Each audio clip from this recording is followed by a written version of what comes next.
ಅನ್ನದಾತನ ನೇರ ಮಾತು ವಿಜಯನಾಡು ನ್ಯೂಸ್ಗೆ ಸ್ವಾಗತ. ನಾನು ಮಂಜುನಾಥ್ ಎಚ್ ಪಾಟೀಲ್. ನನ್ನ ಜೊತೆ ಕೇಂದ್ರದ ಮಾಜಿ ಸಚಿವರು ಹಾಗೆ ರೈತ ಮುಖಂಡರಾದಂಥ ಬಾಬಾಗೌಡರು ಪಾಟೀಲ್ ಸಹ ನಮ್ಮ ಜೊತೆ ಇದ್ದಾರೆ. ಗೌಡ್ರೆ ನಮಸ್ಕಾರ. ನಮ್ಮ ಕಾರ್ಯಕ್ರಮ ನಮಸ್ಕಾರ. ಅನೇಕ ದಿನಗಳಿಂದ ಹೋರಾಟ ಮಾಡ್ಕೊಂಡು ಬಂದಂಥವ್ರು ತಾವು. ಚಿಕ್ಕಂದಿನಿಂದ ರೈತರ ಮೇಲೆ ಅತಿಯಾದ ಪ್ರೀತಿ ಇಟ್ಕೊಂಡಂಥವ್ರು ನೀವು. BSc ಆಯಿತು, IAS ಎಕ್ಸಾಮ್ ಬರಿಬೋದ್ರು. IAS ಆಗೋ ಟೈಮ್ದಲ್ಲೇ ನೀವು ಅಂಥ ದೊಡ್ಡ ಹುದ್ದೆಯನ್ನು ಬಿಟ್ಟು ರೈತ ಮುಖಂಡ ಆದದ್ದು ಹೇಗೆ? IAS ಪರೀಕ್ಷೆ ಪಾಸ್ ಆಗಲಿಲ್ಲ ನಾನು. ನನಗೆ ಬೇರೆ ಸರ್ವಿಸದ ಆಫರ್ ಇತ್ತು. ನಮ್ಮ ಮನೆಯೊಳಗೆ ನಮ್ಮ ತಂದೆಯವರು ಬೇಡಪ್ಪ ನೌಕರಿ ಏನು ಮಾಡ್ತಿ, ಜಮೀನಿದೆ ಮಾಡಿಕೊಂಡಿರು ಅಂತ ಹೇಳಿದರು. ಆ ಕಾಲದೊಳಗೆ ಅಷ್ಟು ನೌಕರಿಗೆ ಆಕರ್ಷಣೆ ಇರಲಿಲ್ಲ.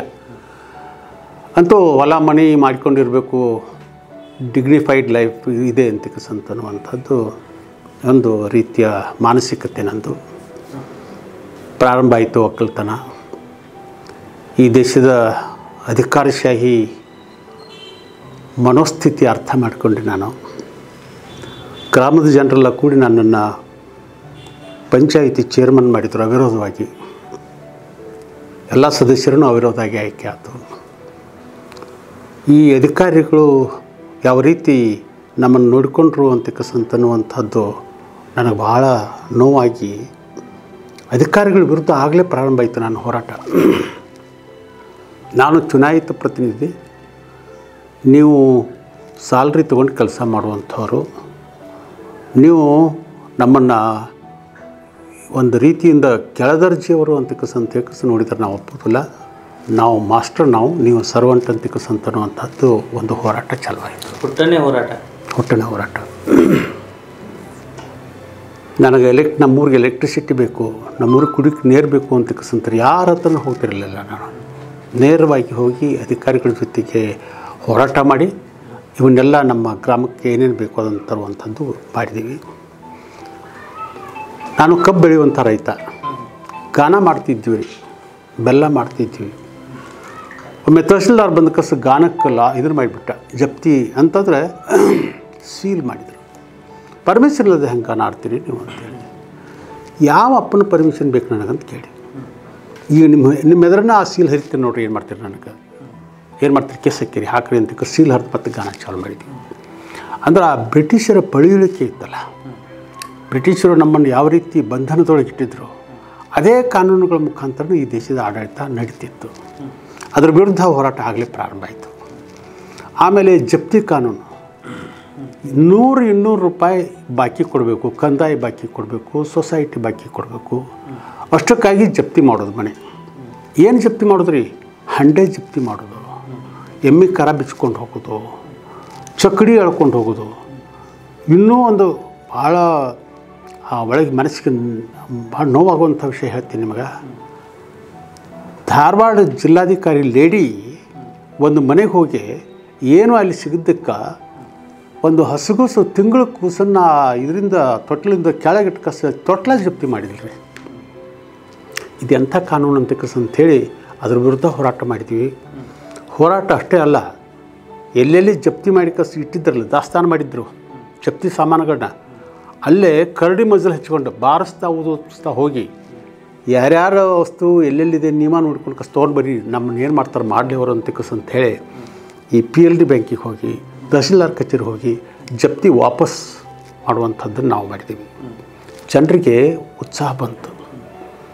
ಹೌದಲ್ಲ, ಇದು ನಮ್ಮ ಹಕ್ಕು, ಇದು ನಮ್ಮ ಹಕ್ಕು ಅಂತಕ್ಕಂತಂದ್ರೆ ಈ ಪ್ರತಿಭಟನೆ ಮಾಡುವಂಥದ್ದು ಹಕ್ಕು ಅಂತಕ್ಕಂಥದ್ದು ಮೊದಲು ಕಲಿಸ್ಕೊಟ್ಟಿವಿ.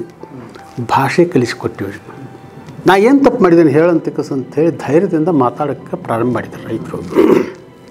ಆಮೇಲೆ ನೀರಾವರಿಗೆ IP ಸೆಟ್ಟ, ಕರೆಂಟ್ ಮೋಟರ, ಬಿಲ್ ತುಂಬಲಿಲ್ಲ ಅಂತಕ್ಕಂದ್ರೆ ಬಿಲ್ ಇತ್ತು ರೀ. ಮೊದಲು ಕಿತ್ಕೊಂಡು ಹೋಗಿಬಿಡ್ತಿದ್ರಿ, ಮೋಟಾರ್ನ ಕಿತ್ಕೊಂಡು ಹೋಗ್ತಿದ್ರು, ವೈರ್ಲ ಸಿಂಬಿ ಸುತ್ಕೊಂಡು ತೊಗೊಂಡು ಹೋಗ್ತಿದ್ರು. ನಾವು ಹೇಳಿದ್ದೀವಿ, ನೀರಾವರಿ ನೀವೇ ಡ್ಯಾಮ್ ಕಟ್ಟಿ ನಮಗೆ ಮಾಡಿ ಕೊಡಬೇಕಾಗಿತ್ತು. ನಾವೇ ಸಾಲ ಸೂಲ ಮಾಡಿಕೊಂಡು ಲಕ್ಷಾಂತರ ರೂಪಾಯಿ ಸಾಲ ಮಾಡಿಕೊಂಡು ಬೋರ್ ಹಾಕಿ ಏನು ಮಾಡ್ತೀವಿ. ನಾನು ಒಬ್ಬನಿಗೆ ಊಟಕ್ಕೆ ಮಾಡೋಕತ್ತಿಲ್ಲ, ನಾನು ಇಡೀ ದೇಶಕ್ಕೆ ಅನ್ನ ಬೇಕು ಅಂತಕ್ಕಂಥದ್ದು ಅದರ ತತ್ವ ಅಡಗಿದೆ ಅದರೊಳಗೆ. ಅದಕ್ಕೆ ನಾ ಬಿಲ್ ಕೊಡೋದಿಲ್ಲ. ನಂದೇನು ಫ್ರಿಜ್ಜಕ್ಕೆ ಮಾಫಿ ಮಾಡೋದಕ್ಕಂತನ್ನೋದಿಲ್ಲ. ಮತ್ತು ವೈಭವಕ್ಕೆ ಏನಾದ್ರೂ ಎಲೆಕ್ಟ್ರಿಸಿಟಿ ಏನೋ ಮನೆಗೆ ಇರ್ತೈತೆ ಅದನ್ನು ನಾವು ಕೊಡೋದಿಲ್ಲ ಅಂತ ಹೇಳೋದಿಲ್ಲ. ಆದರೆ ಈ ಅನ್ನ ಬೆಳೀಲಿಕ್ಕೆ ಏನು ಎಲೆಕ್ಟ್ರಿಸಿಟಿ ನೀವು ಕೊಡ್ತೀರಿ, ಇದು ಫ್ರೀ ಆಗಿರಬೇಕು ಅಂತ ಆಗಲೇ ಹೋರಾಟ ಮಾಡ್ತಿದ್ದೀವಿ ನಾವು. ಇಂಥವು ಅನೇಕ ಟ್ರ್ಯಾಕ್ಟ್ರ್ ಮೇಲೆ ಯಾರು ಕೂತ್ಕೊಂಡು ಹೋಗಬಾರ್ದು. ಒಂದು ದಿವಸ ಬೈಲಹೊಂಗಲ ತಾಲೂಕಿಗೆ ನಾವು ಹೋಗಿ ತಹಸೀಲ್ದಾರ್ ಮತ್ತು ಎ ಸಿನ ಕರೆಸಿ, ನಮ್ಮ ಟ್ರ್ಯಾಕ್ಟರ್ ಅದು ಮೊದಲು ಎತ್ತ ಹೊಡ್ತಿದ್ದೀವಿ, ಈಗ ಮಷೀನ್ ಎತ್ತದಕ್ಕೆ ನಮಗೆ ಎಲ್ಲಿ ಬೇಕಾದಲ್ಲಿ ಹೋಗ್ತೇವೆ. ಹೊಲಕ್ಕೆ ಹೋಗ್ತೀವಿ, ಪಕ್ಕದ ಊರಿಗೆ ಹೋಗ್ತೀವಿ. ಆಮೇಲೆ ಟ್ರ್ಯಾಕ್ಟ್ರದಲ್ಲಿ ಇಟ್ಟಂಗಿ ತರಬಾರ್ದು, ಕಟ್ಟಿಗೆ ತರಬಾರ್ದು, ನಿಮ್ಮ ಆರ್ ಸಿ ಬುಕ್ನೊಳಗೆ ಅದನ್ನು ಬರ್ದತ್ತೆ ನೋಡ್ರಿ ಅಂತೇಳಿ ಪೊಲೀಸರು ಟ್ರ್ಯಾಕ್ಟರ್ ಜಿಕ್ಕೊಂಡು ಹೋಗ್ತಿದ್ರು. ಟ್ರ್ಯಾಕ್ಟ್ರಕ್ಕೆ ಕೈ ಮಾಡಿದ್ರೆ ನೋಡು ಅಂತ ಹೇಳಿ ವಾರ್ನಿಂಗ್ ಕೊಟ್ಟ ಮೇಲೆ ಫ್ರೀ ಆಯಿತು ಟ್ರ್ಯಾಕ್ಟರ್. ನೀವು ಹೋರಾಟ ಮಾಡೋದಂದ್ರೆ ಬ್ರಿಟಿಷರ ಆಳ್ವಿಕೆ 1945ರಲ್ಲಿ ಬಿಡ್ತೀವಿ, ಗುಲಾಮಗಿರಿಯ ಕಾನೂನುಗಳನ್ನೆಲ್ಲ ವಿರೋಧ ಮಾಡಿ ನಾವೇ ಇಲ್ಲೇ ಪಾಸ್ ಮಾಡ್ಕೊಂಡ್ಬಿಟ್ವಿ. ನಾವು ಪಾರ್ಲಿಮೆಂಟ್ಗೆ ವಿಧಾನಸೌಧಕ್ಕೆ ಹೋಗಲಿಲ್ಲ, ಇಲ್ಲೇ ಗ್ರಾಮದೊಳಗೆ ರಸ್ತೆಯಲ್ಲೇ ಇದನ್ನು ಪಾಸ್ ಮಾಡ್ಕೊಂಡ್ಬಿಟ್ವಿ. ಲೇವಿ ಕೊಡೋದಲ್ಲ ಲೇವಿ, ಖಾಲಿ ಚೀಲ ಕೊಟ್ಟಿದ್ರು ನಮ್ಮ ಮನೆಗೆ ಇಷ್ಟೆಷ್ಟು ತುಂಬಬೇಕು ಅಂತೇಳಿ. ಖಾಲಿ ಚೀಲನೂ ಕೊಡೋದಿಲ್ಲ, ಹೋಗಿ ನಿಮಗೆ ಒಂದು ಬುದ್ಧಿ ಬರಲಿ. ರಾಜ್ಯ ರೈತ ಸಂಘದ ಏನು ಸಂಸ್ಥಾಪಕರಲ್ಲಿ ತಾವು ಒಬ್ಬರು.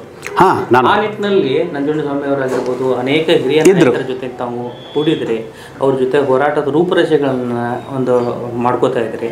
ಆ ನಿಟ್ಟಿನಲ್ಲಿ ಇರುವಂಥ ಸಂಘಟನೆ ಮತ್ತು ಈಗಿರುವಂಥ ಸಂಘಟನೆಗೆ ಏನು ವ್ಯತ್ಯಾಸ ಕಾಣುತ್ತೆ ಗೌಡ್ರೆ ತಮ್ಮಲ್ಲಿ? ನಾನು ಸತ್ಯ ಹೇಳಬೇಕು ಅಂತಕ್ಕಂಥರ ಈಗಿನ ರೈತ ಸಂಘಟನೆಗಳ ಬಗ್ಗೆ ನಾನು ಮಾತಾಡೋದಿಲ್ಲ. ಆಗಿನ ರೈತ ಸಂಘಟನೆ ಮಾತ್ರ ಯಾವ ಒಂದು ಆಸೆ, ಏನೋ ರಾಜಕೀಯ ಮಾಡಬೇಕು ಅಂತಕ್ಕನ್ನುವಂಥ ಆಸೆ, ಮತ್ತೇನೋ ಅದರ ಮುಖಾಂತರ ಲೀಡರ್ ಆಗಬೇಕಂತಕ್ಕಂಥನ್ನುವಂಥ ಆಸೆ, ಲೀಡರ್ ಆಗಿದ್ದರಿಂದ ಹಣ ಮಾಡಬೇಕು ಅನ್ನುವಂಥ ಯಾರಿಗೂ ಇರಲಿಲ್ಲ. ನಾವು ಮೊದಲೇ ಕರಾರು ಮಾಡಿಬಿಟ್ಟಿದ್ದೀವಿ, ನಾವು ರಾಜಕೀಯಕ್ಕೆ ಹೋಗೋದಿಲ್ಲ, ಯಾವುದೇ ಎಲೆಕ್ಷನ್ಗೆ ನಿಲ್ಲೋದಿಲ್ಲ, ನಮ್ಮ ಹೋರಾಟ ತಾತ್ವಿಕ ಹೋರಾಟ ಅಂತೇಳಿ ಪ್ರಾರಂಭ ಮಾಡಿದ್ವಿ. ಆ ಒಂದು ಮಾನಸಿಕತೆ ಇದ್ದಂಥವರೇ ನಮ್ಮ ಕಾರ್ಯಕರ್ತರು. ಆವಾಗ ಆ ಕಾರಣ ಒಂದು ಹೇಳಿಕೆ ಕೊಟ್ಟರು, ಒಂದು ಕರೆ ಕೊಟ್ಟರು, ಬುತ್ತಿ ಕಟ್ಕೊಂಡು ನೀವು ಹೋರಾಟಕ್ಕೆ ಬನ್ನಿ ಅಂದ್ರೆ ಲಕ್ಷಾಂತರ ಜನ. ಪಾಟೀಲ್ ಒಮ್ಮೆ ಕರೆ ಕೊಟ್ಟರೆ ಲಕ್ಷಾಂತರ ಜನರು ಬರುವಂಥ ಒಂದು ಸಿಚುವೇಶನ್ ಇತ್ತು. ಬಟ್ ಇವಾಗ ಬಾಬಾಗೌಡ ಪಾಟೀಲ್ಗೆ ಯಾಕೆ ಜನ ಕೊಡ್ತಾ ಇಲ್ಲ? ನಾವು ಸ್ವಲ್ಪ ಹೆಚ್ಚು ಕಡಿಮೆ ಆಯ್ತು. ಅದನ್ನು ನಾನು ಸರಿಯಾಗಿ ಮೀಡಿಯಾ ಮುಖಾಂತರ ಮಾತಾಡಲಿಲ್ಲ, ಅದೊಂದು ಸ್ವಲ್ಪ ತಪ್ಪಾಯಿತು. ನಂದು ಸಂಘಟನೆ ಸ್ವಲ್ಪ ದಾರಿ ತಪ್ಪಿತು. ನಂಜುಂಡಸ್ವಾಮಿ ಅವರು ಏನು ಕೆಲವು MNC ಕಂಪ್ನಿಗಳದಾವಲ್ರಿ, ಆ MNC ಕಂಪ್ನಿಗಳನ್ನ ಹೊರಗೆ ಹಾಕಬೇಕು ಅಂತಕ್ಕಂಥದ್ದು ಏನೋ ತಲೆಯೊಳಗೆ ಬಂತು. ಯಾಕೆ ಬಂತು ಅನ್ನೋದು ನನಗೆ ಗೊತ್ತಿಲ್ಲ. ಕೆಂಟಕ್ಕಿ ಫ್ರೈಡ್ ಚಿಕನ್ ಅಂತೇಳಿ ಒಂದು ಚಿಕನ್ ತಯಾರು ಮಾಡುವಂಥದ್ದು ಒಂದು ಬೆಂಗಳೂರಿಗೆ ಬಂತು, ಅಂಗಡಿ ಶಾಪ್. ಅದನ್ನು ಒಡೆದು ಬಿಡೋಣ ಅಂತೇಳಿ ಚಳವಳಿ ಮಾಡೋಣ ಅಂತೇಳಿ ಅವರು ನಮ್ಗೆ ಹೇಳಿದರು. ನಾನು ಸುತಾರಾಮ ಒಪ್ಪೋದಿಲ್ಲ ಅಂತ ಹೇಳಿದ್ನಿ. ಅದು ಯಾತಕ್ಕೆ ಬೇಕಲ್ಲ ನಮಗೆ? ನಾವು ಚಿಕನ್ ಅಲ್ಲಿ ಹೋಗ್ತೀನಿ, ಅವರಲ್ಲ ನಾವು ಯಾಕೆ ಅದನ್ನು ಚಿಕನ್ನದು ಒಂದು ಶಾಪ್ ಹೊಡಿಯೋಕ್ಕೆ ಅಲ್ಲಿ ಬೆಂಗಳೂರಿಗೆ ಬರಬೇಕು, ನಮ್ಗೆ ಆಗೋದಿಲ್ಲ ಇದು ಅಂತ ಹೇಳಿದ್ನಿ. ಇಂಥವು ಅನೇಕ MNC ಕಂಪ್ನಿಗಳಿಗೆ ನಾವು ಬಹಿಷ್ಕಾರ ಹಾಕೋಣ, ಅವ್ರನ್ನ ಹೊರಗೆ ಹಾಕೋಣ ಅನ್ನುವಂಥದ್ರಕ್ಕಿಂತ ಮಹತ್ವದ್ದು ಅಂತಕ್ಕಂದ್ರೆ ನಮ್ಮ ಮಾಲಿಗೆ ಯೋಗ್ಯ ಬೆಲೆ ಸಿಗಬೇಕು, ನಮಗೆ ಸರಿಯಾದಂಥ ಎಲೆಕ್ಟ್ರಿಸಿಟಿ ಸಿಗಬೇಕು, ನಮಗೆ ಆ ಏನು ಬ್ರಿಟಿಷ್ ಕಾನೂನುಗಳದಾವಲ್ಲ ಅವನ್ನೆಲ್ಲ ರದ್ದು ಮಾಡಬೇಕು, ಅತ್ಯಂತ ಗೌರವದಿಂದ ಬದುಕುವಂಥ ಕಾನೂನುಗಳು ಸೃಷ್ಟಿಯಾಗಬೇಕು ಅಂತಕ್ಕಂಥ ದಿಕ್ಕಿನೊಳಗೆ ಹೋರಾಟ ಮಾಡೋಣ. ಇದೆಲ್ಲ ನನಗೇನು ಬೇಕಾಗಿಲ್ಲ ಅಂತಕ್ಕಂತಂದಾಗ ಸ್ವಲ್ಪ ಭಿನ್ನಾಭಿಪ್ರಾಯ ಪ್ರಾರಂಭ ಆಯಿತು. ಅವತ್ತೇ ಹೊಡಿತೆ ಕರ್ನಾಟಕ ರಾಜ್ಯ ರೈತ. ಇದು ವಿಚಾರ ನಾವಿಬ್ಬರು ಮಲೇಷ್ಯಾಕ್ಕೆ ಹೋಗಿದ್ದೀವಿ. ಅಲ್ಲೊಂದು ಥರ್ಡ್ ವರ್ಲ್ಡ್ ನೆಟ್ವರ್ಕ್ನಿಂದ ಒಂದು ಕಾರ್ಯಕ್ರಮ ಇತ್ತು. ಆ ಕಾರ್ಯಕ್ರಮದಲ್ಲಿ ನನಗೆ ಅವರು ಪ್ರಾತಿನಿಧ್ಯ ಕೊಟ್ಟರು ಹೆಚ್ಚಿಂದು. ಅವರಿಗೆ ಸ್ವತಃ ಒಕ್ಕಲ್ತನ ಮಾಡುವಂಥ ವ್ಯಕ್ತಿ ಮಹತ್ವ ಅಂತಕ್ಕಂತಂದ್ರೆ ಅವರು ಕಾಲೇಜ್ ಪ್ರೊಫೆಸರ್ ಅವ್ರದಕ್ಕಿಂತನೂ ನೀವು ನಿಮ್ಮ ವಿಚಾರ ಹೇಳ್ರಿ, ನಿಮ್ಮ ಅನುಭವ ಹೇಳ್ರಿ. ಅವರು ಪಾಪ ಅವರು ಪ್ರೊಫೆಸರ್, ಅವ್ರಿಗೆ ಅನುಭವ ಇಲ್ಲ, ನೀವು ಖುದ್ದಾಗಿ ಒಕ್ಕಲ್ತನ ಮಾಡ್ತೀರಿ ಅಂತಕ್ಕಂತನವಾಗಿ ನಿಮ್ಮ ಅನುಭವ ಹೇಳ್ರಿ ಅಂತಕ್ಕಂತಂದರು. ಯಾಕೋ ಪ್ರೊಫೆಸರ್ಗೆ ಒಂದು ಸ್ವಲ್ಪ ಅದರಿಂದ ಸ್ವಲ್ಪ ಆಗಲಿಲ್ಲ, ಅದನ್ನು ತಾಳ್ಕೊಳ್ಳೋಕ್ಕಾಗಲಿಲ್ಲ ಅವರಿಗೆ. ಬಂದ ಮೇಲೆ ಈ ರೀತಿ ಪ್ರಾರಂಭ ಆಯಿತು, ಸ್ವಲ್ಪ ಭಿನ್ನಾಭಿಪ್ರಾಯ ಆಯಿತು ಇದು.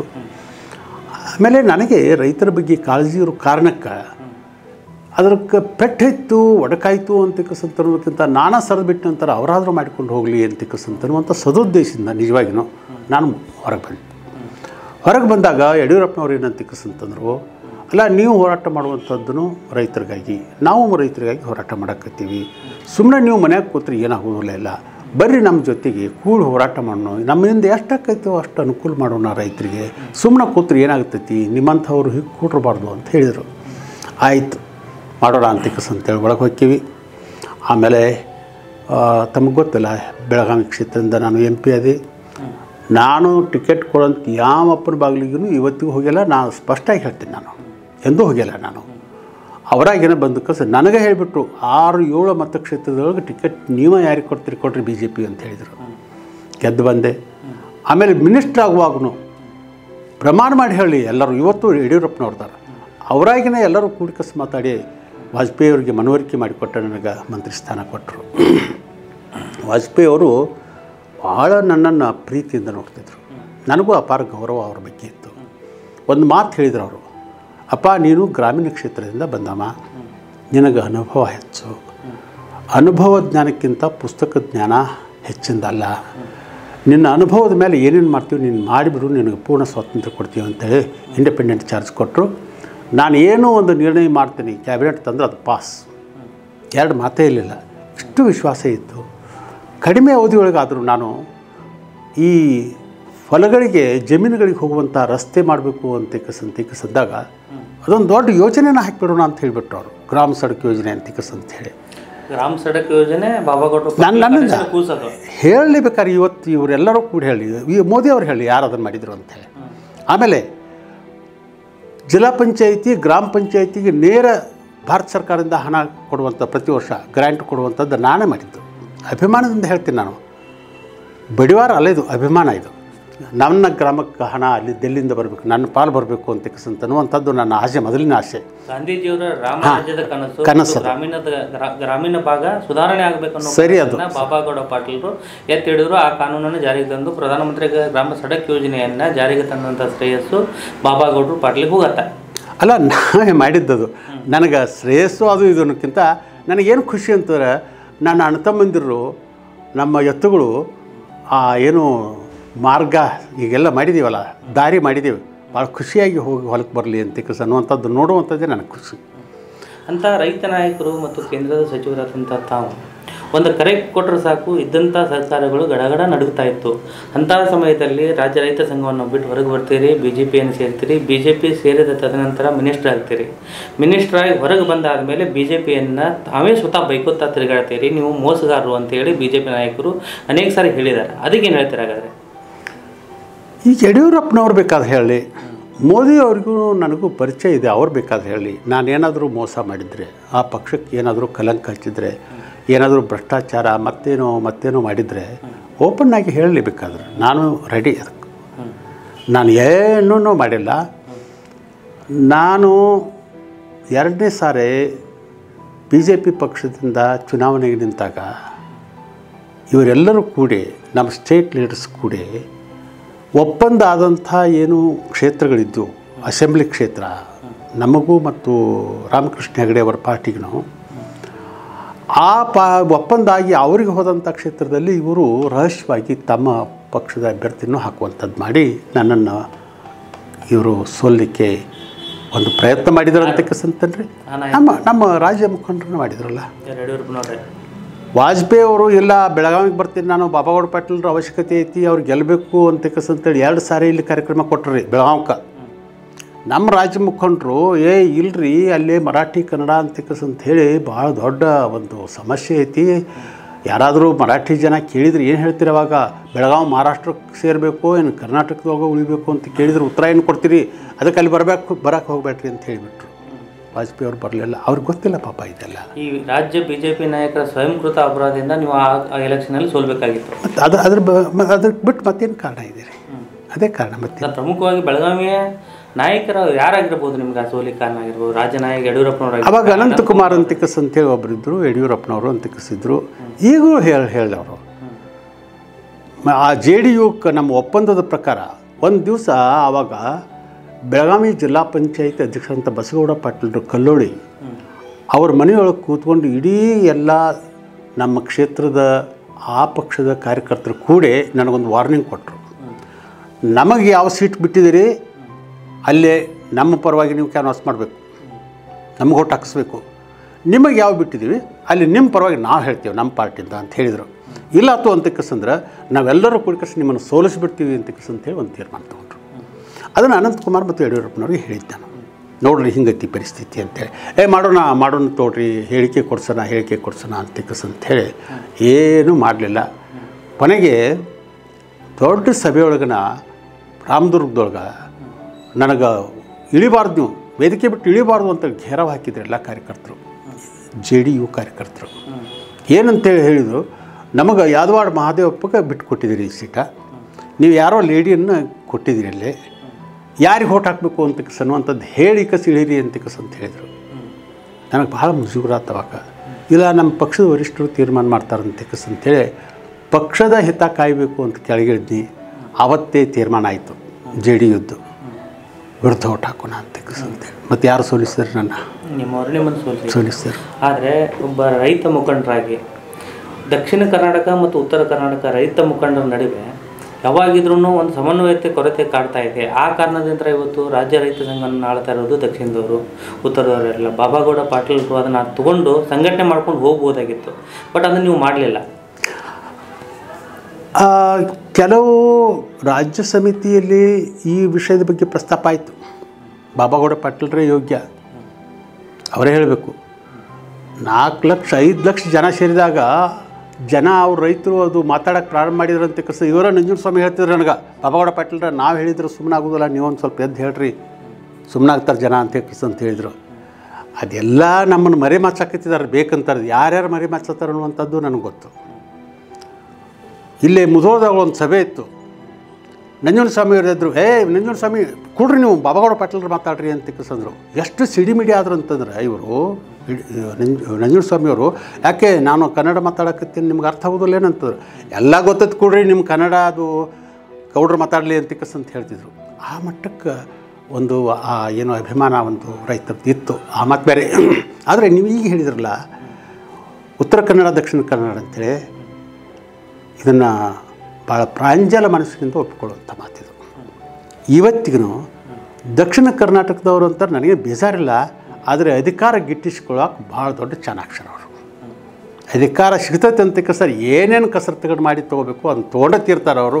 ರಾಜ್ಯ ರೈತ ಸಂಘದ ಕೇವಲ ರೈತ ಸಂಘ ಅಲ್ಲ, ರಾಜ್ಯ ರೈತ ಸಂಘದ ಅಧ್ಯಕ್ಷ ಕೋಡಿಹಳ್ಳಿ ಚಂದ್ರಶೇಖರ್ ದಕ್ಷಿಣ ಕನ್ನಡದವರು, ಕಬ್ಬು ಬೆಳೆಗಾರ ಸಂಘದ ಅಧ್ಯಕ್ಷರು ದಕ್ಷಿಣ ಕನ್ನಡದವರು, ಒಂದು ರಾಜ್ಯದ ಅಲ್ಲೇ ಕಬ್ಬನೇ ಇಲ್ಲ ಅವರ ಸಂಘಟನೆಯವರು ಹಿಡ್ಕೊಂಡು ರಾಜ್ಯ ಮತ್ತು ಪಕ್ಷಗಳ ಸಂಘಟನೆ ಅಧ್ಯಕ್ಷರು ಹಿಡ್ಕೊಂಡು ರೈತ ಎಲ್ಲ ಎಲ್ಲರೂ ಅವರಾದ್ರೆ ಉತ್ತರ ಕರ್ನಾಟಕ ಅಭಿವೃದ್ಧಿ ಹೇಗಾಗಬೇಕಾದ್ರೆ ನೋಡ್ರಿ. ನಾವು ಒಂದು ಟಿಕೆಟ್ ಎಲ್ಲ ಪಕ್ಷದ ಮುಖಂಡರನ್ನು ನಾನು ಕೇಳ್ಕೊಳಕತ್ತೇನೆ, ನಿಮಗೆ ಒಂದು ಇದು ಶಾಸನಸಭೆಗೆ ಒಂದು ಟಿಕೆಟ್ ಬೇಕಾದರೆ ಕಿವಿ ಕೆರ್ಕೊಂತ ಹೋಗಿ ಅಲ್ಲಿ ನಿಂದಿರ್ತಿರಲ್ಲ, ನಾಚಿಕೆ ಬರೋದಿಲ್ಲ ನಿಮಗೇನು ಆ ಸಾಮರ್ಥ್ಯ ಇಲ್ಲ ನಿಮಗೆ. ದೊಡ್ಡ ಮನಸ್ಸರಿ ಅವ್ರದ್ದು ಯಾರ ಮಾಡಲಿ ಬಿಡ್ರಿ, ನಮಗೆ ಯಾಕದು. ಈ ಉತ್ತರ ಕರ್ನಾಟಕದ ಜನರ ಸ್ವಭಾವ ಏನಂತಂದ್ರೆ ದೊಡ್ಡ ಮನಸ್ಸು, ಯಾರು ಮಾಡ್ತಾರೆ ಹ್ಞೂ ಮಾಡಲಿ ಬಿಡ್ರಿ ಅಂತೇಳಿ. ಅವ್ರು ಹಾಗಿಲ್ಲ. ನಾನು ಭಾಳ ಮುಕ್ತ ಮನೆ, ಅವ್ರ ಬಗ್ಗೆ ನನಗೆ ಬೇಜಾರಿಲ್ಲ, ಅವರ ಚಾಣಾಕ್ಷತೆಯನ್ನು ಮೆಚ್ಚಬೇಕು. ಏನಾದರೂ ಮಾಡಿ ಅವ್ರ ಇದ್ದಾರೆ ಇಲ್ಲಿ. ನೋಡ್ರಿ, ನಾವು ಅವಕಾಶ ತಪ್ಪಿಸ್ಕೊಂಡ್ರಿನಲ್ಲ, ನಾನು ಅದೇನೇನೋ ಕಾರಣ ಬಂತಲ್ಲ, ಅವಕಾಶ ತಪ್ಪಿಸ್ಕೊಂಡ್ರಿ ನಾವು. ಆ ಕಾರಣ ಸ್ವಲ್ಪ ನನಗೆ ಆ ಖೇದನೂ ಇದೆ. ನಮ್ಮ ಉತ್ತರ ಕರ್ನಾಟಕಗಳಿಗೆ ಎಂಥೆಂಥ ನಾಯಕರಿದ್ದಾರೆ ಪಾಪ, ಅವ್ರಿಗೇನು ಅಂಥ ಇದು ಆಗಲಿಲ್ಲ.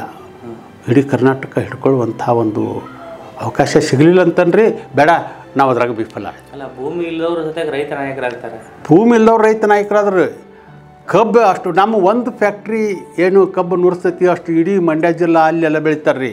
ಆದ್ರೆ ಕಬ್ಬು ಬೆಳೆಗಾರ ಸಂಘದ ಅಧ್ಯಕ್ಷರು ಅಲ್ಲೇ. ನಿಜವಾಗಿ ರೈತ ಸಂಸ್ಕೃತಿ ಇದ್ದದ್ದು ಉತ್ತರ ಕರ್ನಾಟಕದಲ್ಲಿ. ನಾವು ಜಮೀನ ಕೃಷಿ ಅಂತಕ್ಕಂದ್ರೆ ಎಷ್ಟು ಭಕ್ತಿಯಿಂದ ನಾವು ಮಾಡ್ತೀವಿ. ನಮ್ಮ ವಿಧಿವಿಧಾನಗಳನ್ನು ಹೇಳ್ತೀನಿ ನಿಮಗೊಂದು. ದೀಪಾವಳಿ ದಿವಸ ಹಟ್ಟೆವ ಅಂತ ಸಗಣಿ ಪೂಜೆ ಮಾಡಿ, ಇದು ಸಗಣಿ ನನ್ನ ಲಕ್ಷ್ಮಿ ಅಂತಂದವ್ರು. ನಾವು ನೋಟಿನ ಕಂತೆ ಪೂಜೆ ಮಾಡಿದಂಥವ್ರಲ್ಲ. ನಾವು ನೋಟಿನ ಕಂತೆಯಿಂದ ಈ ದೇಶ ಬದುಕಿಲ್ಲ, ಈ ದೇಶಕ್ಕೆ ಅನ್ನ ಸಿಕ್ಕಿಲ್ಲ. ಈ ಸಗಣಿ ಈ ಲಕ್ಷ್ಮಿ ಇದನ್ನು ಭೂಮಿಗೆ ಹಾಕಿದಾಗ ಈ ದೇಶ ಬದುಕೈತಿ, ಅದಕ್ಕೆ ಇದು ನನ್ನ ದೇವರು ಅಂತೇಳಿ ನಾವು ಈ ಭಕ್ತಿಯಿಂದ ಈ ಕೃಷಿ ಮಾಡಿದವ್ರು. ನಾವು ಈ ಕೃಷಿ ಸಂಸ್ಕೃತಿ ಪ್ರಪಂಚದೊಳಗೆ ಎಲ್ಲೂ ಇಲ್ಲ. ಇದು ಉತ್ತರ ಕರ್ನಾಟಕದೊಳಗಿರುವಂಥ ಸಂಸ್ಕೃತಿ. ಮಹಾನವಮಿ ದಿವಸ ಕುರುಪೆ, ಕುಡುಗೋಲ, ಕೊಡ್ಲಿ ಪೂಜೆ ಮಾಡಿದವ್ರು ನಾವು. ಇವು ನನ್ನ ದೇವರುಗಳು. ಈ ಕುರುಪೆಯಿಂದ ಈ ಕುಡುಗೋಲಿನಿಂದ ಈ ದೇಶಕ್ಕೆ ಅನ್ನ ಸಿಕ್ಕೈತಿ ರೀ. ಇವು ನನ್ನ ದೇವರು ಅಂತಕ್ಕಂತಂದವ್ರು ನಾವು. ನಂದಿ ಎತ್ತ ನನ್ನ ದೇವರು, ಎತ್ತ ನಂದಿ ಪೂಜೆ ಮಾಡಿದವರು ಇದು ನನ್ನ ದೇವರು ಅಂದವ್ರು ನಾವು. ಗಿಡ ಪೂಜೆ ಮಾಡಿದವ್ರು ನಾವು, ಇದು ನನ್ನ ದೇವರು ಅಂತೇಳಿ. ಬನ್ನಿ ಗಿಡ ಅಂತಕ್ಕಂತಾರೆ ನ್ಯಾಚುರಲಿ ಫರ್ಟಿಲಿಟಿ ಹೆಚ್ಚು ಮಾಡುವಂಥ ಗಿಡ ಅದನ್ನು ಪೂಜೆ ಮಾಡಿದಂಥವ್ರು ನಾವು. ನಿಜವಾಗಿಯೂ ಅರ್ಥಪೂರ್ಣ ರೈತ ಸಂಸ್ಕೃತಿ ಅಂತಕ್ಕಂದ್ರೆ ಉತ್ತರ ಕರ್ನಾಟಕದ ರೈತ ಸಂಸ್ಕೃತಿ ಅಲ್ಲ. ಕೊಡಲಿ, ಕುಡುಗೋಲು, ಶಗಣಿ ಮತ್ತು ನಂದಿಯನ್ನು ಪೂಜೆ ಮಾಡುವಂಥ ಉತ್ತರ ಕರ್ನಾಟಕದ ರೈತನ ನಾಯಕರಾದಂಥವ್ರು ತಾವು ಇವತ್ತು ಅನೇಕ ಈ ಕೇಂದ್ರ ಸರ್ಕಾರ 3 ಕಾಯ್ದೆಗಳನ್ನು ತಂದಿದೆ. ಅದೇ ಕಾಯ್ದೆಯನ್ನು ವಾಪಸ್ ತೆಗೆದುಕೊಳ್ಬೇಕು, ನೀವು ಸುಗ್ರೀವಾಜ್ಞೆ ತಂದು ರಾಜ್ಯದಲ್ಲೂ ಆಗಿರ್ಬೋದು ಒಂದು ಕಾನೂನು ಪಾಸ್ ಮಾಡಿ ಇಟ್ಟಿದ್ದೀರಿ. ಅದರಿಂದ ರೈತರನ್ನ ಏನು ಬೆನ್ನೆಲುಬು ಅಂತ ಏನೋ ನೀವು ಕರಿತಾ ಇದ್ದೀರಿ, ಇವತ್ತು ರೈತನೇ ಇವತ್ತು ದೇಶದ ಬೆನ್ನೆಲುಬು ಅಂತ ಕರಿತಾ ಇದ್ದೀರಿ. ಆ ಬೆನ್ನೆಲುಬನ್ನು ಮುರಿದಂಥ ಕೇಂದ್ರ ಸರ್ಕಾರಕ್ಕೆ ಏನು ಹೇಳಕ್ಕೆ ಇಷ್ಟಪಡ್ತೀರಿ? ನೋಡ್ರಿ, ನಾವು ಯಾರು ತಪ್ಪೋ ಒಪ್ಪೋ ಗೊತ್ತಿಲ್ಲ, ಹೇಗೋ ಬ್ರಿಟಿಷರಿಗೆ ಗುಲಾಬರಾಗಿ ಬದುಕ್ತೀವಿ 200 ವರ್ಷ. ಈಗ ಆ ಬ್ರಿಟಿಷರ್ಗಿಂತನೂ ಬಹಳ ಒಂದು ಕ್ರೂರ ಮಾನಸಿಕತೆ ಇರುವಂಥ ಬ್ರಿಟಿಷರು ಅಂತಕ್ಕಸನ ಅಂತೇನೆ. ಈಗ MNC ಕಂಪ್ನಿಗಳು ಅವರು ಕೇವಲ ರೈತರು ಮಾತ್ರ ಅಲ್ಲ, ಗ್ರಾಹಕರ ಇಬ್ಬರು ಅಂದ್ರೆ 2 ಕಡೆಸಿ ಅಲಗಿದ್ದಂಥ ಖಡ್ಗ ಇದು. ಅವರು ಇವತ್ತು ನಮ್ಮನ್ನು ಶೋಷಣೆ ಮಾಡಬೇಕು, ರೈತರನ್ನ, ಗ್ರಾಹಕರನ್ನು ಅವ್ರನ್ನೂ ಶೋಷಣೆ ಮಾಡಬೇಕು ಅಂತೇಳಿ ಈ ದೇಶ ಆಳಬೇಕು ಅಂತೇಳಿ ಮೋದಿಯವರಿಗೆ ಅವರು ಇನ್ಕಮ್ ಡಬಲ್ ಆಗಬೇಕು ರೈತಂದು ಅಂತಕ್ಕಂಥ ಒಂದು ಭ್ರಮೆ ವಿಚಾರನ್ನ ಇವರು ಮೂಡಿಸಿದ್ದಾರೆ ಅವ್ರ ತಲೆಯೊಳಗೆ. ಆ ಕಾರಣಕ್ಕೆ ಈ 3 ಕಾನೂನನ್ನು ತಂದಾರೆ. ರೈತನ ಉತ್ಪತ್ತಿ ಹರಾಜಿನ ಮೂಲಕ ಮಾಡಬೇಕು, ಯಾರು ಹೆಚ್ಚು ಬರ್ತಾರೋ ಅವ್ರಿಗೆ ಕೊಡಬೇಕು. ಇನ್ಮೇಲೆ ಇಲ್ಲ, ಅದು ಬರ್ತೈತೆ ಅಲ್ಲಿ ಕಂಪ್ನಿ ಅದಾನಿ ಅಂಬಾನಿ ಅಂತ ಕಂಪ್ನಿಗಳು ರಾಷ್ಟ್ರ ಮಟ್ಟದೊಳಗಿದ್ರೆ ಅಂತಾರಾಷ್ಟ್ರೀಯ ಮಟ್ಟದೊಳಗೆ ಆರ್ಚರ, ಬಂಜ ಮತ್ತು ಕಾರ್ಗಿಲ್ಲ ಅಂತ ಕಸದಾರ್ರಿ ಇವರು ಅಪ್ಪುಗಳು. ಅವ್ರು ಏನು ಫಿಕ್ಸ್ ಮಾಡ್ತಾರೆ ಆ ರೇಟಿಗೆ ಕೊಡ್ಬೇಕು. ನಾನು ಇದು ನಮ್ಗೆ ಗೊತ್ತಿಲ್ಲ. ಅಂದ್ರೆ ರೈತರನ್ನು ಶೋಷಣೆ ಮಾಡೋ ಕಾನೂನು ಈ 3 ಕಾನೂನು. ಹೌದು ರೀ, ಅಲ್ಲಿ ಕುಂತಿರ್ತಾನವ. ನಮ್ಮ ಮಾರು ಹೋಯ್ತೇನೆ, ನಾನು ಚಕಡಿ ಒಳಗೆ ಹೋಗ್ತೀನೋ ಅಥವಾ ಟ್ರ್ಯಾಕ್ಟರ್ದೊಳಗೆ ಹೋಗ್ತೇನೆ. ನಾನು ಹೋದ ಕಸ ಅವ್ನು ಫಿಕ್ಸ್ ಮಾಡ್ತಾನೆ ರೇಟ್ ಇಷ್ಟು ಕೊಡ್ರಿ ಅಂತೇಳಿ. ನನಗೆ ಒಪ್ಪಿಗೆ ಆಗಲಿಲ್ಲ ಅಂತಂದ್ರೆ ಮತ್ತೆ ವಾಪಸ್ ತೊಗೊಳಕ್ಕಾಕೈತೆ. ನನಗೆ ಯಾವುದೋ ಟ್ರಕ್ನಾಗ ಕರ್ಕೊಂಡು ತೊಗೊಂಡು ಹೋಗಿರ್ತೀನಿ, ಮತ್ತೊಂದು ಟ್ರಕ್ ತೊಗೊಂಬಂದು ಕಸ ಮತ್ತೆ ಹೊಳ್ಳಿ ತೊಗೊಂಬರಕ್ಕಾಕೈತೆ ರೀ. ಆಗೋದಿಲ್ಲ, ಹಾಗವಲ್ತು ಬಿಡಂತೆ ಕಸಂತೀವಿ. ಮತ್ತೊಂದು ರೀ, ಭಾಳ ತಂತ್ರಗಾರ ಅವರು. ಆ ಎಗ್ರಿಮೆಂಟ್ ಏನು ಮಾಡ್ಕೋತಾರಲ್ಲ, ಪ್ರೈಸ್ ಎಗ್ರಿಮೆಂಟ್, ಆ ಕರಾರುಗಳನ್ನ ನೋಡ್ಬೇಕು ರೀ. ಕೋರ್ಟಿಗೂ ಹೋಗದಂಥ ಒಂದು ಅವಕಾಶ ಐತ್ರಿ ಅದು ಆ ಕಾನೂನೊಳಗೆ. ನಾವು ಅಂದ್ರೆ ಅವ್ರು ಏನಾದ್ರೂ ವೈಲೇಟ್ ಮಾಡಿದ್ರೆ, ಆ ಕಾನೂನನ್ನು ಮೀರಿದ್ರೆ ನಾವು ಕೋರ್ಟಿಗೂ ಹೋಗಂಗಿಲ್ಲ. ಅದೇನೋ AC ಅಧಿಕಾರ ಕೊಟ್ಟುಬಿಟ್ಟಿದ್ದಾರೆ. AC DC ಸರ್ಕಾರ ಅಂತಾರೆ, ಅವ್ರ ಕೈಗೊಂಬೆ ಅವರು. ಆ ಕಾರಣಕ್ಕೆ ಈಗೇನು ಕಾನೂನು ತಂತಾರಲ್ಲ, ಒಂದು ಇದು ಪ್ರೈಸ್ ಫಿಕ್ಸೇಷನ್, ಎರಡನೇದ್ದು ಜಮೀನು ಇಲ್ದವರು ಅಂತಂದರೆ ಪಾಪ ಬಡವರು 1 ಎಕರೆ 2 ಎಕರೆ ಇದ್ದವರು ತೊಗೊಳ್ಳಿ, ಬೇಡ ಅನ್ನೋದಿಲ್ಲ, ಅವ್ರಿಗೂ ಆ ಸ್ವಾತಂತ್ರ್ಯ ಐತಿ. ಇಷ್ಟು ಇನ್ಕಮ್ ಟ್ಯಾಕ್ಸ್ ಕೊಡುವಂಥವ್ರು ಇದಕ್ಕಿಂತ ಹೆಚ್ಚಿನವರು ಜಮೀನು ತೊಗೋಬಾರ್ದು ಅನ್ನುವಂಥ ಕಾನೂನು ಇದೆ. ಈಗ ಅವರಿಗೆ ನೀವು 1 ಕೋಟಿ ಎಕರೆ ಖರೀದಿ ಮಾಡಿದ್ರೆ ಸದ್ಯಕ್ಕೆ ಏನು ತೊಂದರೆ ಇಲ್ಲ, ನೀವು ಮಾಡ್ಬೋದು ಅಂತೇಳಿ ಅವಕಾಶ ಕೊಟ್ಟರು. ಆ MNC ಕಂಪ್ನಿಗಳನ್ನ ಬಿಟ್ಟುಬಿಟ್ರಿ. ಈಗ ಬೇಕಾದಷ್ಟು ಖರೀದಿ ಮಾಡಿರಿ ಅಂತೇಳಿ. ಇವರು ಖರೀದಿ ಮಾಡಿದಂಥ ಜಮೀನನ್ನು ಭತ್ತನ ಬೆಳಿಬೇಕು, ಜೋಳನ ಬೆಳಿಬೇಕು ಅಂತ ಏನಾದರೂ ಕರಾರು ಐತೇನು ರೀ? ಇಲ್ಲ, ನೀವು ನಾಳೆ ಮೋಟಾರ್ ರೇಸ್ ಮಾಡೋಕೆ 1 ಲಕ್ಷ ಎಕರೆ ಬೇಕಂತ ಹೇಳ್ತಾನೆ, ಅಂಥವು ತೊಗೋತಾನೆ. ಭತ್ತ ಫಸ್ಟ್ ಕ್ಲಾಸ್ ಬಾಸ್ಮತಿ ಭತ್ತ ಬೆಳೆಯುವಂಥ ಜಮೀನನ್ನು ಮೋಟಾರ್ ರೇಸ್ ಕೊಡೋಣ, ನಾವು ಬದುಕಬೇಕಲ್ರಿ. ಆಮೇಲೆ ಫುಡ್ ತರಾತುರಿಯಲ್ಲಿ ಸುಗ್ರೀವಾಜ್ಞೆ ಮುಖಾಂತರ ಈ ಕಾನೂನು ಪಾಸ್ ಮಾಡ್ತಾರೆ. ನಾವು TV ನೋಡ್ತೇವಲ್ರಿ. ಈಗ ಅಲ್ಲಿ ಲೋಕಸಭೆ ಒಳಗೆ ಏನು ಚರ್ಚೆ ಆಗಕತ್ತೈತಿ ನೋಡಿದ್ದೇವೆ ನಾವು. ಇವರು ಮೆಜಾರಿಟಿ ಐತಂತೇಳಿ ಅಲ್ಲೊಬ್ಬ ಇಲ್ಲೊಬ್ಬ ತಮ್ಮ ಪಕ್ಷ ಹಿತ ರೈತರ ಹಿತ ಅಂತೇಳಿ ಸುಳ್ಳು ಹೇಳೋದ್ರಾಗಂತೂ ನಿಶ್ಚಿಮ್ರಿ ಅವರು. ಇವಾಗ ರೈತರ ಹಿತ ಆತಿ, ಬೇಕಾದಲ್ಲಿ ಹೋಗಿ ಮಾರ್ಬೋದು, ದಿಲ್ಲಿಗೆ ಹೋಗಿ ಮಾರ್ಬೋದು ಅಂತೇಳಿ ಒಬ್ಬಿಬ್ಬರು ಹೇಳಿದ್ದಕ್ಕೆ ಪಾಸ್ ಕಾನೂನು ಅಂತಂದ್ರೆ ಇದು ಇಡೀ ದೇಶಕ್ಕೆ ಅನ್ನ ಹಾಕುವಂಥ ಒಂದು ಉದ್ಯೋಗ. ಕೃಷಿ ಎಲ್ಲ ಮೆಂಬರ್ನೂ ಮಾತಾಡ್ರಿ ಇದ್ರ ಮೇಲೆ. ಶಾಸನಸಭೆಯೊಳಗೂ ಇಲ್ಲಿ ಅಸೆಂಬ್ಲಿ ಒಳಗೆ ಮಾತಾಡ್ರಿ, ರೈತ ಮುಖಂಡರನ್ನ ಕರೆದು ಮಾತಾಡೋಣ, ಕೃಷಿ ಏನು ತಜ್ಞರನ್ನ ಕರೆದು ಮಾತಾಡೋಣ ಅಂತ ಯಾಕೆ ಮಾತಾಡಲಿಲ್ಲ? ಅಷ್ಟು ತರಾತಿರಿ ಒಳಗೆ ಯಾರು ರಹಸ್ಯವಾಗಿ ಇದನ್ನು ಆರ್ಡಿನೆನ್ಸ್ ಮೂಲಕ ಇದನ್ನು ಪಾಸ್ ಮಾಡುವಂಥದ್ದು ಏನು ಅಂದರೆ ಡಿಬೇಟ್ ಆಯ್ತು ಅಂತಕ್ಕಂದ್ರೆ ಬಹುತೇಕ ರೈತರು ವಿರೋಧ ಮಾಡ್ಯಾರೋ. ಆ ಕಾರಣಕ್ಕೆ ಡಿಬೇಟ್ ಮಾಡ್ದೇ ಇದನ್ನು ಪಾಸ್ ಮಾಡಿಕೊಂಡು ನಮ್ಮನ್ನೆಲ್ಲ ಈ ಅದಾನಿ ಅಂಬಾನಿ ಕಾಲ ಕೆಳಗೆ ಗುಲಾಮರನ್ನಾಯ್ತು ಮಾಡುವಂಥ ಒಂದು ಹುನ್ನಾರ ಆಯಿತು. ಮತ್ತು APMC ಕಾಯ್ದೆಗೆ ಏನು ಹೇಳ್ತೀರಿ ಸರ್? ಇವ್ರು ಹೇಳ್ತಾರೆ APMC ರೋಂಗ್ ಇರತ್ತೈತೆ ಅಂತೇಳಿ. APMC ಹೆಂಗೆ ಉಳಿತೈತೆ ರೀ? ಈಗ ಅಲ್ಲಿ ಮಾಲ ಒಯ್ದಲ್ಲ, ನಾನು ಅಲ್ಲಿ ಹರಾಜಕ್ಕೆ ಹೋಗೋದಿಲ್ಲಲ್ಲ. ಅವ್ನು ಬೇಕಂತ ಏನು ಮಾಡಿಬಿಡ್ತಾನಂತಂದ್ರೆ ಒಂದು 4 ರೂಪಾಯಿ ಹೆಚ್ಚು ಕೊಡೋಕ್ಕೆ ಚಾಲು ಮಾಡ್ತಾನೆ ಮೊದಲು.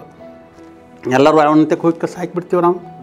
ಆಮೇಲೆ ಇದು ಆಟೋಮೆಟಿಕ್ಲಿ ಇವರು ಮನೆಗೆ ಹೋದರು, ದಲಾಲರು ಇವರು ವ್ಯಾಪಾರಸ್ಥರು ಇವರೆಲ್ಲ ಮನೆಗೆ ಹೋದರು. ವ್ಯಾಪಾರಿಗಳಿಗೂ ಎಲ್ಲ ನೋಡಿರಿ, ಮಾಲ ಸಿಗಲಿಲ್ಲ ಅಂದ್ರೆ ವ್ಯಾಪಾರಸ್ಥರು ಏನು ಮಾಡ್ತಾರೆ ರೀ? ಅವರು ವ್ಯಾಪಾರ ಬಿಟ್ಟರು, ದಲಾಲರು ಮನೆಗೆ ಹೋಗಿಬಿಟ್ರು. ಆಮೇಲೆ ಇವರೊಬ್ಬರೇ ಉಳಿದ್ರಲ್ಲ, ಮೊನೋಪೊಲಿ ನಮ್ಮ ಕಂಪ್ನಿ ಎಷ್ಟು ಹೇಳ್ತೈತೆ ಅಷ್ಟು ಕೊಡುವಂತ ಚಾಲು ಮಾಡ್ತಾರೋ. ಅವಾಗ APMC ಇಲ್ಲೈತಿ. APMC ಇಲ್ಲ ಅವಾಗ. APMC ಇದ್ರೆ ಸದ್ಯಕ್ಕೆ ಅಲ್ಲಿ ಯಾರೂ ಇಲ್ಲ, ಖರೀದಿಗಾರರು ಇಲ್ಲ, ದಲಾಲರು ಇಲ್ಲ, ಯಾರು ಇಲ್ಲೇ ಇಲ್ಲ. BJP ಹೇಳ್ತಾರೆ ಇದನ್ನು ನಾವು ಎಲ್ಲಿ ಬೇಕಾದ್ರೆ ಮಾರ್ಬೋದು, ಎಲ್ಲಿ ಬೇಕಾದ್ರೆ ತೊಗೋಬೋದು, ಅಂದ್ರೆ ಎಲ್ಲಿ ಬೇಕಾದಿಲ್ಲ ಅಂದರೂ ಅವಂದೇ ಅಂಗಡಿ ಇಲ್ಲ. ಅನುಕೂಲ ಆಗತ್ತೆ ಅನ್ನುವಂಥ ಒಂದು ಕಾನೂನನ್ನು ಈ ರೈತ ಸಂಘಟನೆಗಳು, ಈ ಕಾಂಗ್ರೆಸ್ ಪ್ರೇರಿತ ರೈತ ಸಂಘಟನೆಗಳು ಅಂತ ಹೇಳ್ತಾರೆ ಅವರು.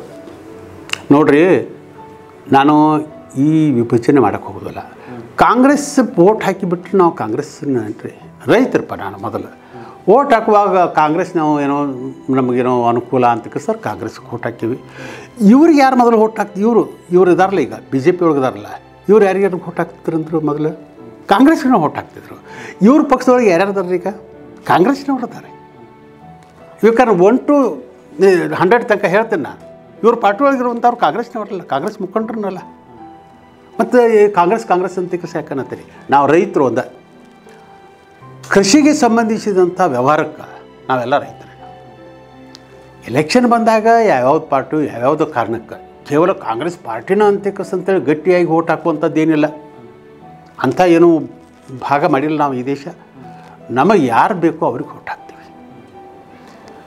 ಏನೋ ಈ ಕಾಲದೊಳಗೆ BJP ವೋಟ್ ಹಾಕಿರ್ಬೋದು, ನಾಳೆ ಮತ್ತು ಕಾಂಗ್ರೆಸ್ಗೆ ವೋಟ್ ಹಾಕ್ಬೋದು, ಬೇಡ ಇವಿಲ್ಲ ಅಂತಕ್ಕಂಥ ಮೂರನೇ ಪಾರ್ಟಿನೂ ಬರ್ಬೋದು, ಏನು ತೊಂದರೆ ಇಲ್ಲ. ಒಬ್ಬರು ಹೋರಾಟ ಮಾಡಿದರೆ ಅದು ವಿರೋಧ ಪಕ್ಷದವರು ಕುಮ್ಮಕ್ಕಿನಿಂದ ಮಾಡ್ತಾರೆ ಅಂತ ಹೇಳಿ ಕೇಂದ್ರ ಸರ್ಕಾರ ನೋಡ್ರಿ, ನಮಗೆ ರೈತ BJP ನಾಯಕರಾಗಿರ್ಬೋದು ಈಗ ಬೇಕಂತನ ಸಗಟವಾಗಿ ನಿಮ್ಮ ಮೇಲೆ ಆರೋಪ ಮಾಡ್ತಾರೆ ಈಗ ಹೋರಾಟಗಾರರ ಮೇಲೆ.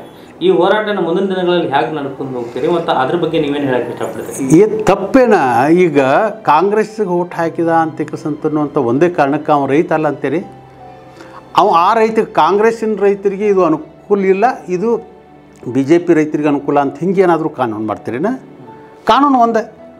ಅದು ಈ BJP, ಕಾಂಗ್ರೆಸ್, JDS ಇನ್ನೂ 108 ಪಕ್ಷಗಳಲ್ಲಿರುವಂಥ ಎಲ್ಲ ರೈತರಿಗೆ ಒಂದು ಕಾನೂನು. ಅದು ನನಗೆ ಅನ್ಯಾಯ ಆಕೈತಿ ಅಂತ ಕಾಂಗ್ರೆಸ್ ರೈತರೂ ಹೋಗ್ಕೊಳಕತ್ತಾನೆ. ಈಗ BJP ಅವರು ಅದಾರ. ಈಗ ನಮ್ಮ ಕಾರ್ಯಕ್ರಮಕ್ಕೆ BJP ರೈತರ ಹೆಸರು ಬಿದ್ದಿದ್ರು, ಆದರೆ BJP ಧ್ವಜ ತೋರಿಸೋಲ್ಲ ಅವರು.